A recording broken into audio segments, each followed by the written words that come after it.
ما فيه جمعية ولا فيه مؤسسة، هذا عمل ناس، ناس مع ناس، بشر مع بشر، إنسان مع إنسان. إذن اللي أعطى شيء أعطاه في سبيل الله، واللي نوى شيء نواه في سبيل الله، واللي تمرث ومشى في سبيل الله.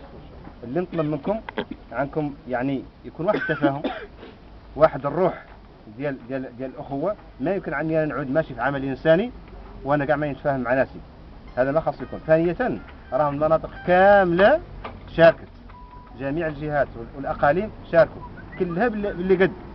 خاقين واحدين شاركوا حسب تخصصاتهم، خاقين واحد شاركوا حسب قدرتهم المالية، خاقين واحدين شاركوا حسب قدرتهم الجسدية. كل واحد والله كل مجموعة شاركت، ولكن كامل صبينا SOS باليمين. هذه المجموعة قلت من الخبرة اللي عاد قادرة على يعني توزيع هذه المساعدات بشكل اللي يعني يوصل إلى الناس المتضررة مباشرة. وهذا هو اللي كان فيه فراغ.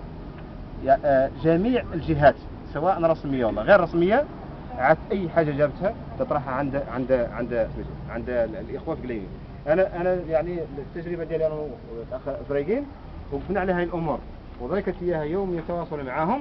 عادوا عندهم أقواريش كبار، كل ما جات المساعدة يطرحوها، ولكن البرمجة ديال التوزيع هذيك واضحة عندهم باللوائح، باتصال مع الجمعيات المحلية، باتصال مع الناس اللي يقوموا ب يعني وضع اللوائح ديال التوزيع.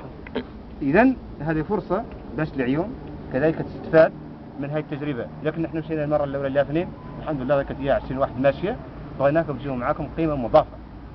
بغينا مولي يعني البصمة ديال العيون بشكل عام، البصمة ديال العيون بشكل عام تعود بصمة اللي تزيد واللي تبين يعني قيمة المجتمع المدني وتطور المجتمع المدني. إذن هذه كلمتي. حاولت عني نكون يعني نبسط الأمور معاكم ونعطيكم الأبعاد ديال هالعمل.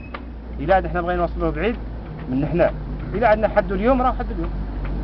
إذن بالتوفيق للجميع وتكايسوا الطريق، لأن الطريق راهي فيها بلايص اللي ما هم زينات، وانتم متفقين حاولوا